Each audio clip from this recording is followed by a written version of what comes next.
Hello, this is Ian. Welcome to another video. Today we're doing another video reading from the Clockwork Chronicles Defender. We are starting with chapter 3. We might go to chapter 4 depending on how long it goes. But yeah, I am basically just recording this while waiting for the Secret Life finale. If you haven't noticed, yeah, these are pre-recorded. But yeah, honestly, I don't know how much longer I'll do with these stories, but that's not big of a deal right now.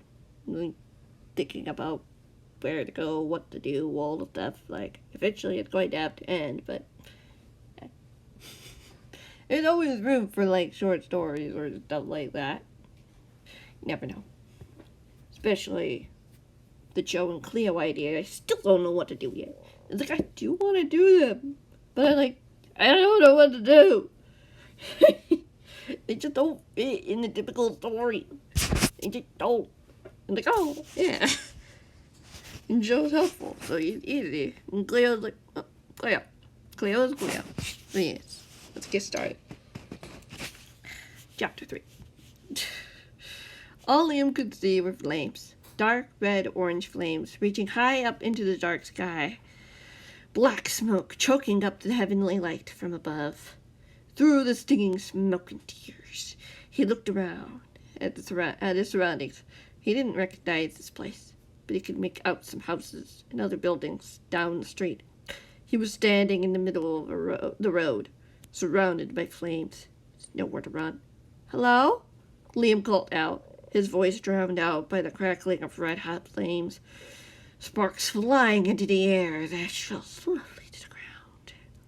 Liam lifted his hand to shield his face from the warmth, hating how much the heat reminded him of what Julius had tortured him with the fire aspect dagger. He's on our side now. Liam reminded himself, coughing as he started to walk forward, down the road. He wasn't sure where else to go. There was nowhere to run, nowhere to escape the smoke, roaring flames of a horrible memory. Is he? Another voice taunted in his mind as Liam froze. He recognized that voice as he shivered, feeling anything but cold. You really think he cares about your mission? Liam jumped as the fire exploded to his left, and the building crumbled to the ground, followed by horrified screams of agony. His eyes widened as the screams grew louder, realizing they were coming from everywhere. The screams were coming from the fire. Lives you can save, the voice sneered. Your father, your friends, perhaps soon your brother. No, you're wrong, Liam demanded, shouting out into the fury air around him, coughing as he inhaled more smoke. You call them innocent, the voice said coldly. Yet, there's no such thing as innocence in war. Get out of my head, Liam cried again, bolting down the street, the fire seeming to grow thicker, like a flaming forest, reaching toward the dark sky like dancing trees. I'm not scared of you, Stuart.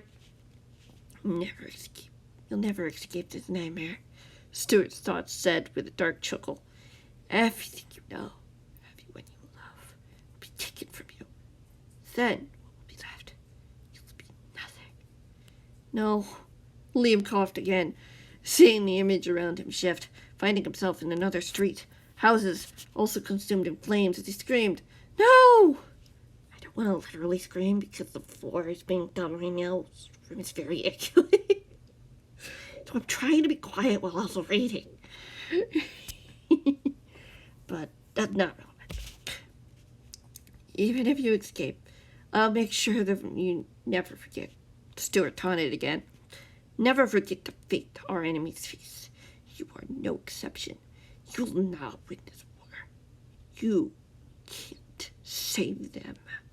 No, Liam cried again, falling to his knees as he felt the heat closing around him, the screams growing louder, hearing his father's cries for help, Connor's agonized pleas, the neighbors, friends. It was like a prison he couldn't escape. This isn't real. This isn't real, Liam pleaded, falling to his side in defeat, unable to move as the flames roared louder, like an oncoming train. Liam! A voice whispered through the flames as the voice shrunk away, terrified he might incidentally hurt someone else. He heard his name being called again as he opened his eyes, again to find Sam hovering over him, shaking him by the shoulders. Liam looked up, seeing the concern in his older brother's eyes. "You're okay. It's just a nightmare." Liam groaned, sitting up in bed, putting his head in his hands, feeling his wet cheeks as tears streamed down his cheeks. It felt so real. He burned everything. Destroyed everything. "Shh, it's okay," Sam said softly, gently rubbing his brother's back. It took a look of sympathy in his gaze. "It's okay. Is it? When they want to take everything from us?" Liam took a shaky breath. "I can't." "Do you want to talk about it?" Sam asked, gesturing to the bed. Liam pushed his covers back, moving his legs to the side to allow his brother to sit. "I don't." Liam shook his head, lowering his hands, seeing they were wet with his warm, salty tears. "Stuart didn't want me to forget what they do to their enemies. They won't get away with this," Sam said firmly, taking a seat, wrapping an arm around his brother's shoulders. "We'll stop them." Liam wiped tears from his eyes with the back of his hand. "I wanted to believe you, but everything was on fire, Sam. I saw our home, our town up in flames. I saw our friends, family, crying out to me. There was so much pain, so much agony." Sam nodded, pulling his brother to his side. "I know." "Do you?" Liam looked up at his older brother. "Stampy might have had a similar dream a few weeks ago," Sam said quietly. "Everything and everyone he cared about was gone. There's nothing he did to stop it." "We can't save them. We couldn't save them, Sam." Liam sighed in frustration. "We failed our father. We failed Connor. We failed Brian. Dad would have wanted us to keep fighting for what we believe in. No matter what," Sam said matter-of-factly. "It didn't matter that he didn't want anything to do with it. He knew it mattered to us. He knew we'd be safer here than back at town. I even had to leave because it wasn't safe for me." Liam lowered his head, staring at the blue carpet beneath his feet, though through blurry eyes. Sam continued before the boy could have a chance to speak. "Connor would have wanted us to keep fighting, too. He knew the risks and chose to stay, like our father. I respected that decision. I always have, and I always will. He had the choice, whereas we didn't." The younger brother shook his head. "They weren't doing anyone harm. They weren't hurting anyone. This isn't justice, Sam." "No," Sam agreed. The boy is looking up at the sound of the footsteps as the door opened. Sam's head, Stampy's head peeked through the door. Aiden was standing right behind him. "Hey guys, is everything alright?" Stampy looked between the two older boys. "Aiden woke me up thinking he heard screaming." "Sorry." Liam lowered his head again, his cheeks warming in embarrassment. "It was a pretty bad nightmare." Sam smiled weakly. "Stuart showed him some pretty horrible memories. He told me horrible things, too," Liam whispered, not looking up at the cat. "Is there anything we can do to help?" Stampy asked, his large green eyes wide with concern as he stepped into the room. "I don't know." Liam's shoulders slumped.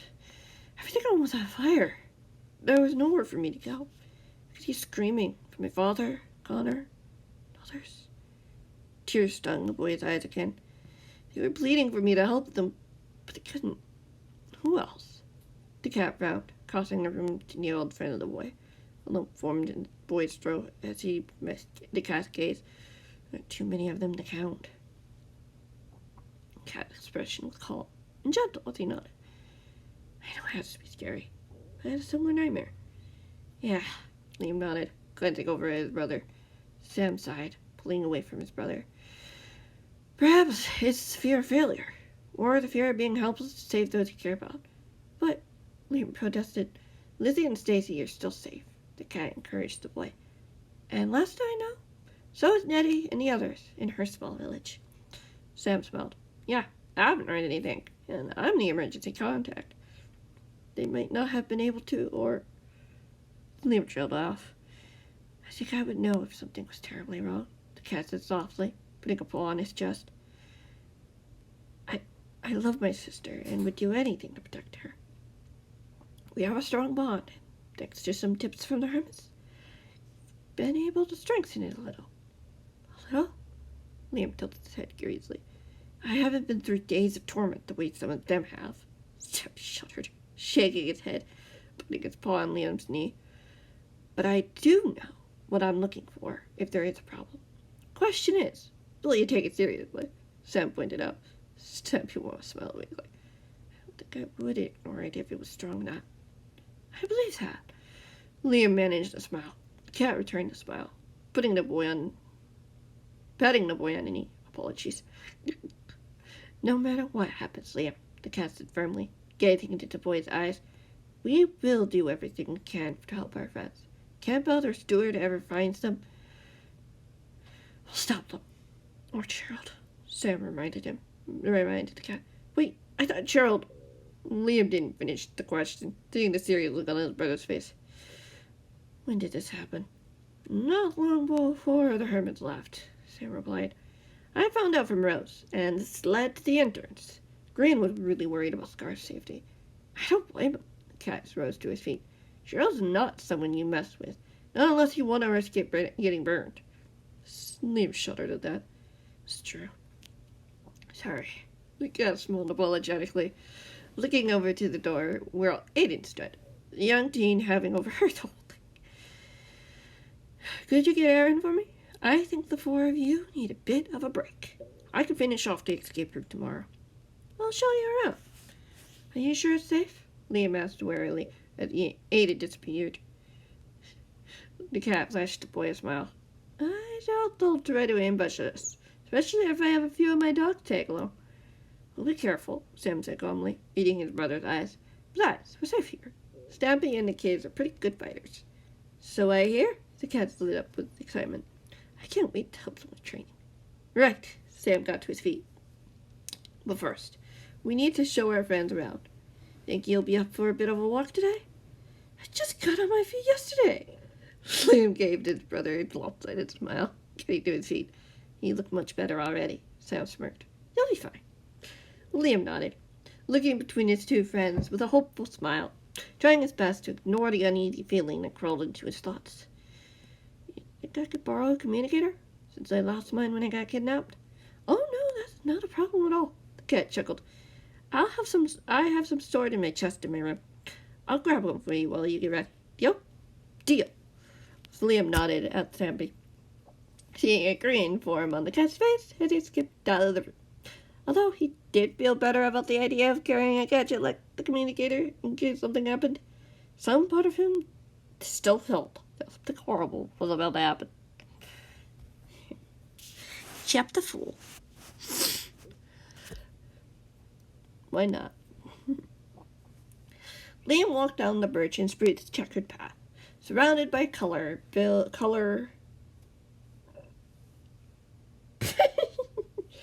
Let me have a moment to quickly edit. I do not know why Grammarly did, or spell check or something decided to do that. I read through these multiple times and I still didn't catch it. Liam walked down the birch and spruce checkered path, surrounded by colorful bells of reds, oranges, yellows, greens, blues, purples, and a splash of pink. Everywhere he looked, the boy could see different colors, styles, buildings of different shapes and sizes.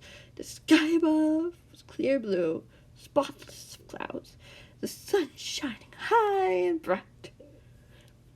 A steady breeze washed over the group as Liam took in his surroundings, along with two young teens.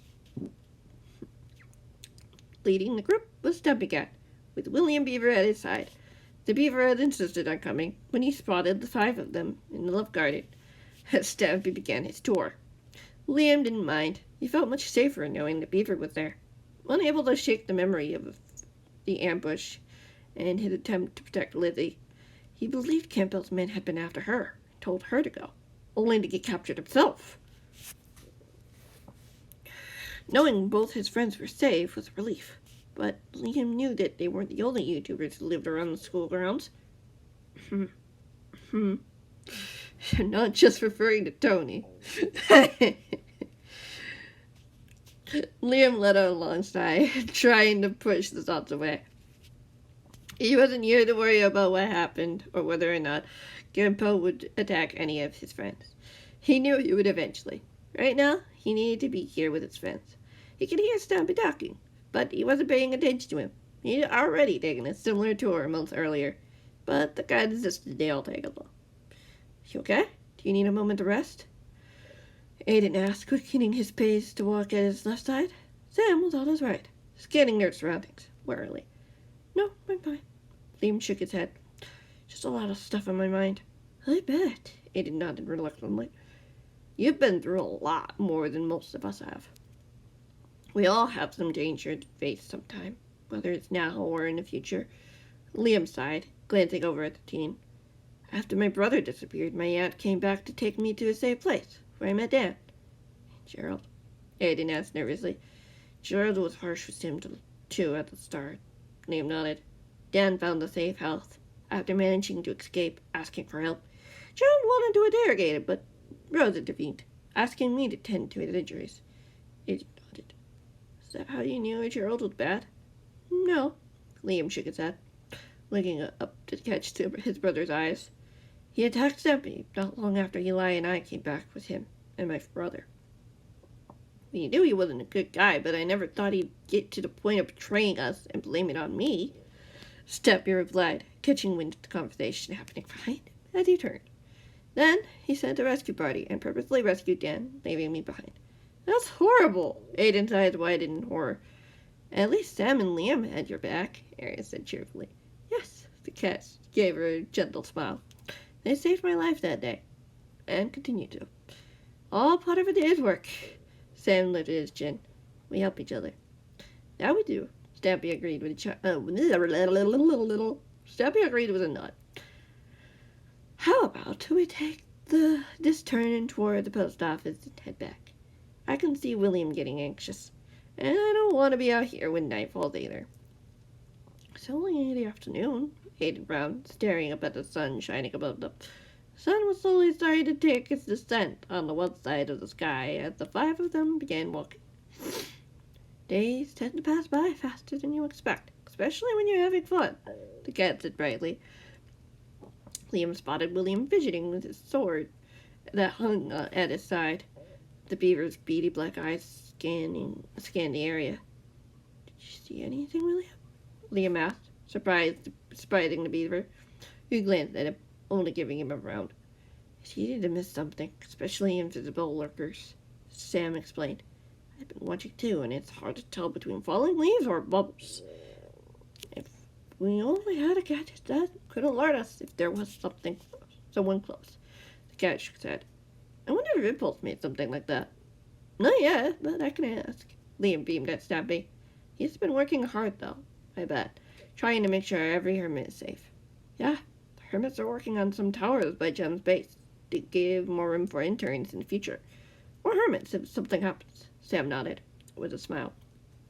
Scar's been anxious to get work on that project for a bit.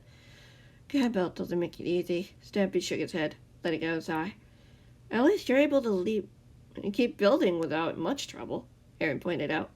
Because there hasn't been much trouble. Not yet, the cat replied, leading the group as he turned the corner. Liam could see the flat postal service up ahead. Do you think we've gotten any mail recently? William shrugged. The group kept walking closer to the post office when the door suddenly opened, and a man stepped out, wearing one of Campbell's uniforms. Liam recognized it instantly as he froze. The man hadn't seemed to notice him yet, as Sam grabbed him by the arm, eyeing the spot between two buildings.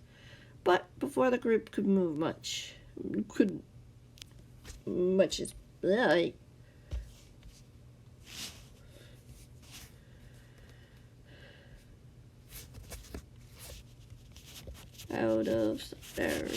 there we go, that makes sense.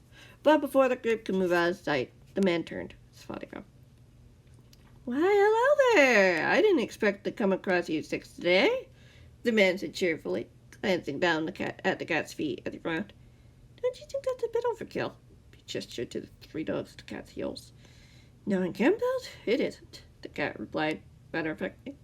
The soldier smiled. "Perhaps you're right," Stampy Cat. "You've gotten smarter since we first met. Rarely are you ever alone anymore." "For good reason," Sam snapped, letting go of his brother's arm and stepping to stand at the cat's other side. "I'm sure Campbell knows that very well." The soldier only shook his head. Samuel, how good to finally meet you." He took a step forward. "And you brought your brother along with you, too." "What do you want?" Kate said firmly. "What?" Aiden said firmly. Ay. Standing tall and erect. Even with his short stature, his coffee brown eyes glaring at the man. "It's not what I want, boy." The man shook his head, spreading his arms wide. "I lied earlier. I knew he would be coming by here eventually. You're not as unpredictable as you might think, Stampy," he added with a cat's surprise look. "Ah, we've seen a few tours by now to know how you do things." Stampy let out a sigh. "Why are you here, then?" "We're here on Campbell's orders to fetch the James brothers." The soldier narrowed his eyes. "We can do this the easy way, or the hard way." "We?" Aaron looked puzzled. Aaron asked, looking puzzled. Looking around. "I don't see any of your other men." "Ah," the soldier smiled, unsheathing his sword. Several swords appeared out of midair as four men reappeared. Sondheim, we've been watching you for a while, haven't we?" "We're not going anywhere with you," Sam replied simply, pulling out his sword and taking a cautious step forward as William did the same. "Oh, but I think you will," the man said darkly. "You don't want to risk people getting hurt, do you? It's you he wants, Samuel. Things he finds fascinating." "He won't be telling you anything." Stampy unsheathed a diamond sword, gleaming with a purple hue. It's not the overpowered sword, just so you know. "I thought he was supposed to be your protector, Stampy." The soldier raised an eyebrow. "As well as your significant others. Where is that duckling, anyway? Squishy, is it?" "They're helping Bully with something at the moment. Not that it matters to you." "Oh," the cat replied firmly.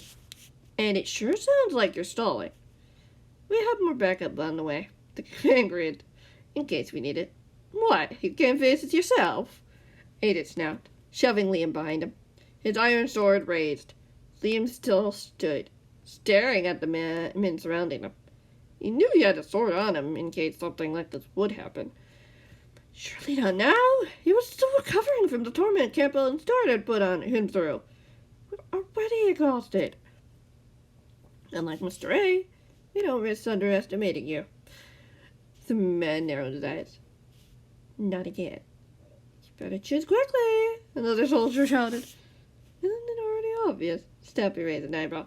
"I'm not letting you take my friends to the fight." "Very well. I don't say I didn't warn you." The man smiled coldly, raising his sword as the other four men charged. Liam whirled around, pulling out his sword as Aaron jumped in front of him, blocking the incoming attack from one of the men. The soldier was larger than the girl, easily pushing her aside as she yelped in frustration, charging at the boy. The man is charging at the boy. Liam was ready for him, dodging as the man lunged for him. "Liam!" Aaron warned, getting to her feet and reaching his side as the man lunged again. Together, they blocked the man, pushing him back. Aaron cried out as someone charged from behind, sending the girl flying to the ground, one of Campbell's men on top of her. Liam turned to help, feeling himself shoved hard from behind, straight into the wall of the post office, groaning as he hit the stone bricks, seeing stars. "Leave her alone!" Liam gasped, looking up as he felt his sword, lifted his sword in time to block the man's incoming attack. "Aaron! I got this!" Aaron called back, attempting to shove the man off her. "I'm coming!" "You won't be helping anyone, girl," the soldier sneered. Liam glanced over, seeing the other three men having some trouble. One of the men was wrestling with one of Stampy's dogs, who had pinned him to the ground, while a second was trying to bite him in the face. The third dog was growling at the cat's heels. Barnaby. Stampy and Sam stood back to back, while Aiden and William weren't far behind. "Aiden!" Liam cried, trying to catch the boy's attention as he yelped, his sword slipping through his fingers as a sharp pain pierced his arm. "Ow! It'll be much worse for you if you don't stop resisting," the soldier growled over him, narrowing his eyes down at the boy, kicking the sword out of range as he raised his blade again. "No!" Aaron shouted as the shadow pounced on the soldier, sending him flying. Aiden tackled the man as the soldier's sword slipped out of reach. Liam groaned as he slowly got to his feet, picking up his fallen sword as Aaron finally slipped from under the man, holding her down, running over to the older teen. "Are you okay?" "Just a scratch," Liam muttered, holding his sword limply with one hand. "You're bleeding," she gasped, noticing the cut on the boy's sword arm. "Aaron, incoming!" Aiden warned from behind her as Liam looked up, seeing the two men charging towards him. Aiden was behind the men, trying to catch up to slow them down. "I'll be fine," Liam assured her, trying to stand taller as the man approached, seeing something from the corner of his eye that the men hadn't seen, as three dogs appeared in front of the men as they halted to stop. "What now?"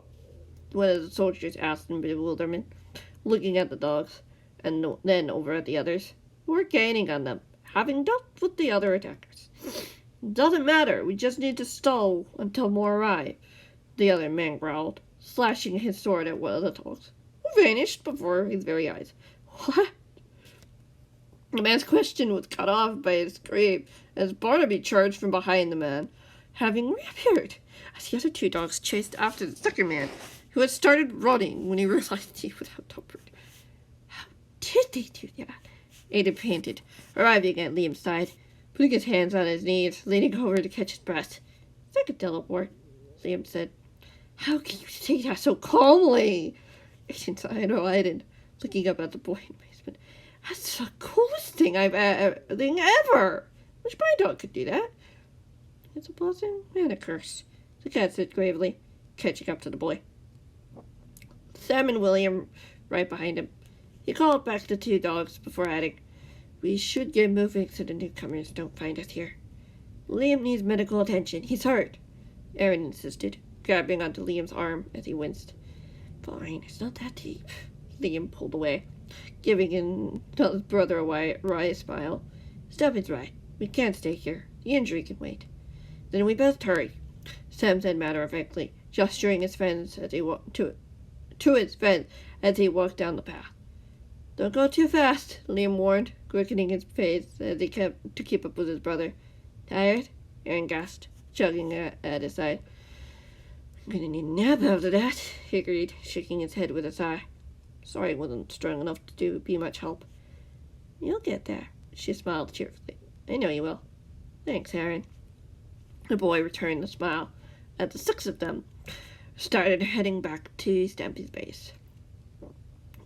Liam glanced over his shoulder warily, half expecting to see Campbell's men pursuing them. Either they hadn't arrived yet, or there was something else Campbell had in mind. Liam pushed the thought aside. His friends were safe. He was safe. Once they got some rest, everything would go back to normal. None of this is normal. Not anymore, the thought whispered in his mind. Liam kept his eyes straight ahead, toward his brother and Stampy. He would make it up to them, to his friends. He wouldn't fail to look at them again. And that is the end of this part. Thank you guys so much for watching. I hope you enjoyed. We pretty much did a half hour. And we still have plenty of time before the Thinker Life finale. I'm just gonna go with the flow, see how it goes, and yeah. Thank you guys for watching. I'll see you in the next one.